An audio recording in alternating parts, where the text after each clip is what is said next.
Alright, so in this vid today, I'm going to be speaking about the Los Angeles Lakers and specifically the two players which may unlock the key to their postseason push and potential postseason success. But before I get into it, please like, subscribe, share the video, and without further ado, let's jump right into it. So as we know, around a couple days before the trade deadline, Rob Pelinka pulled the plug. He got D'Lo, Jared Vanderbilt, and Malik Beasley in return for Russell Westbrook and the first round pick. Now, in this video specifically, we're going to be talking about two of those players, which are D'Angelo Russell and Jared Vanderbilt, who I've identified as two players who are as important as anyone else in this roster for this team to succeed. Before I get into it, I know guys are going to be like, oh, it's obviously LeBron and AD are the two important, obviously, but I'm talking about other two guys who are just as important in their own regard. Now, D'Angelo Russell's numbers in LA have been pretty good, but his overall addition to this team has transcended way beyond the stat sheet. So far in his 6 games, which is a small sample size, he's averaged 19, 6 and 4 on 53% from the field and 47% from 3 on 6 attempts per game. If we're excluding the game he got injured, those numbers are closer to around 21 and 7. Now, are these numbers and efficiency stats slightly inflated because he played 6 games? Yes, but the point is that D'Angelo Russell adds much needed floor spacing. He's a very good tempo controller, and he's someone who can set up the team in the half court and can be another primary playmaker whose name is not LeBron and who doesn't turn the ball over 1,000 times. That's not me taking shots at anyone, it's just the cold hard facts. Now, I feel like D'Lo feeds off other guys in this team really well, especially someone like Austin Reeves, and not only that, he fits in with what they're trying to do, which is what's made him so effective. But before I explain how his importance will even grow larger as we get into the last stages of the season /play-in/playoffs, let's quickly touch on Jared Vanderbilt so we can combine both of them and speak about their increased importance as we get into the most important stages of the season.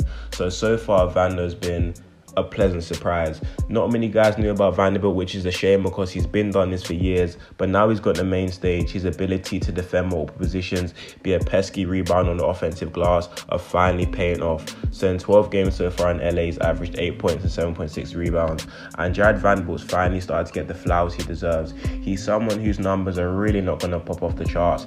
The guy can't even space the floor that well. However, he does what he's good at exceptionally well. He's a very hard-nosed defender, can guard 2 through 5 in my honest opinion, maybe even 1. He's such a switchable defender. He's a great rebounder and overall has very great defensive instincts. So like I said, he's not going to pop off the stat sheet, but it can be utilized in many other ways. He may not be the most skilled guy offensively, but you can use him in the short roll, coming off picks, and you can definitely get a lot of his buckets from cleaning the glass. So this is someone who's going to be very pivotal. Now, the specifics of the video. Why would I make such an outlandish statement that D'Angelo Russell and Jared Vanderbilt are probably the two most key guys behind LeBron and AD to this team's success? And I'm going to get into it right now. So starting off with D'Angelo Russell.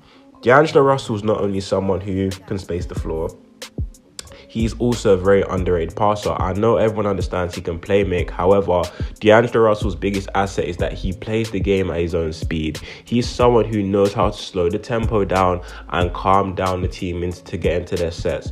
Now, why is this so important? So as you know, in the postseason, more possessions are in the half court, the game is much slower, and someone like D'Angelo Russell is going to flourish in these kind of settings. Now, I know what you guys are going to look at, his past playoff experiences in Brooklyn and Minnesota, and be like, ooh, that's not been the case.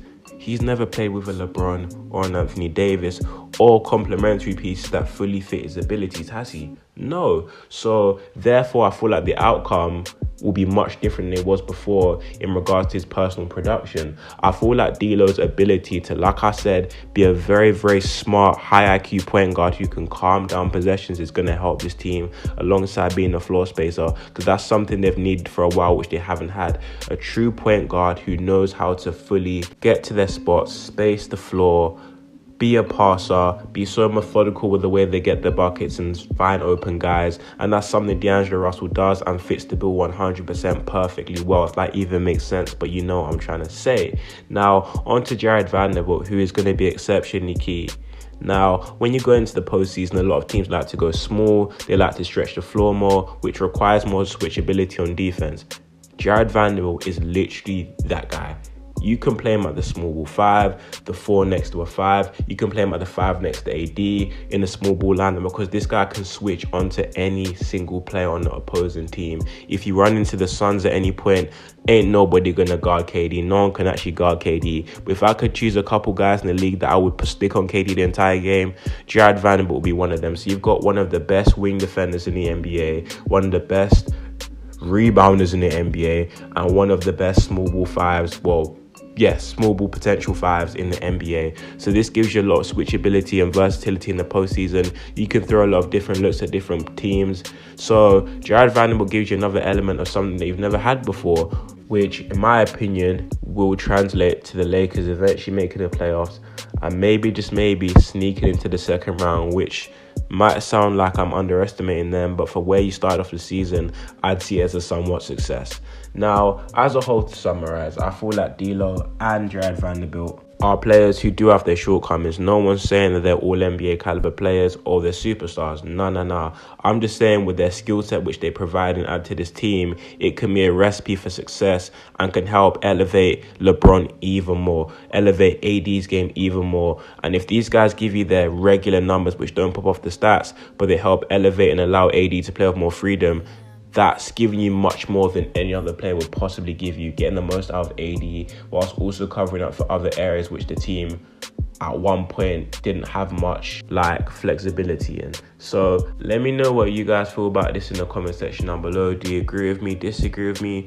I want to hear your opinions. Let's start a dialogue in the comment section down below. Let's keep it respectful, and I always love to hear what you guys like to say. Let me know what videos you want to see in the future, so hopefully I can provide them for you guys. But please share the video with your friends.